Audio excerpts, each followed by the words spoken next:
राम राम। जैसा कि मैं पिछले प्रसंग में बता रहा था, किस तरह प्रभु श्री राम, मां जानकी व लक्ष्मण सुमंत के साथ अयोध्या से निकलकर निषाद राज कुहू के नगर श्रृंगवेरपुर में आकर रुकते हैं। एक रात्रि का विश्राम करते हैं। जब उनको दर्भ के बिस्तर पर निषाद राज गुह सोता हुआ देखते हैं तो उनकी आंखों में अश्रु आते हैं। लक्ष्मण जी उनको समझाते हैं कि यह सब विधि का विधान है, किसी को दोष देने की आवश्यकता नहीं। निषाद राज गुह एक बड़ी गूढ़ बात कहते हैं। कहते हैं, देखिए, आज की रात्रि में सोऊंगा नहीं लक्ष्मण जी, क्योंकि मुझे ज्ञात है कि तमसा नदी के तट पर अयोध्यावासी को राम जी सोता हुआ छोड़कर निकल गए थे। ये ना हो कि मैं रात्रि में सो जाऊं और आप और माता जानकी और राम जी ने मुझे छोड़कर निकल जाए। कहते एक बात और है लक्ष्मण जी,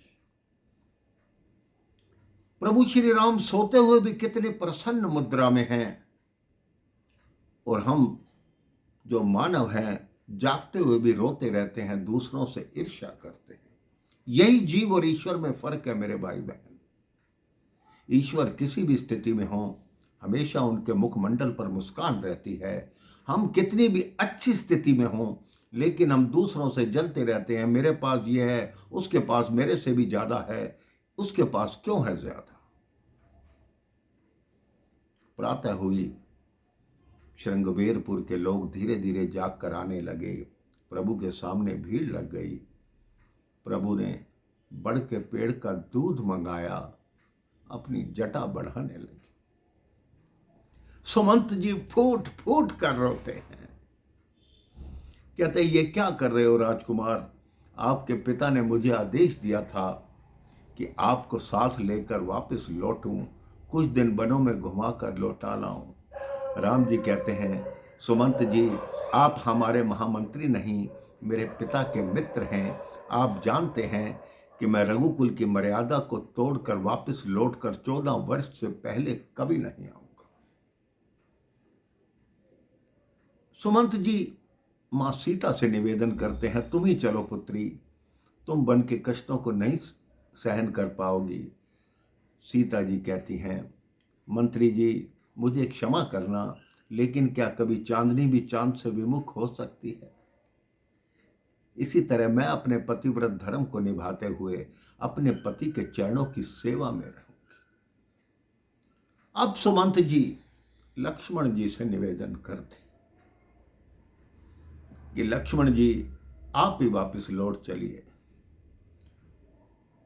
कहना, मंत्री जी, जिस राज्य में न्याय नहीं उसे दूर से ही प्रणाम है, लेकिन कह देना माता के कई से, अब घी के दिए जलाएं वो, जो कांटे थे सो निकल गए, निष्कंटक राज चलाएं वो। ये भी कह देना मैया से, हम बेटे वो महतारी हैं, जो कृपा उन्होंने हम पर की, हम उसके भी आभारी हैं।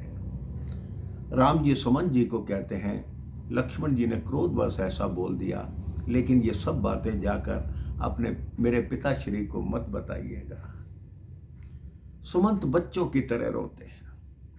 कहते ऐसा करो युवराज, तुम्हारे बिना अब कैसी अयोध्या,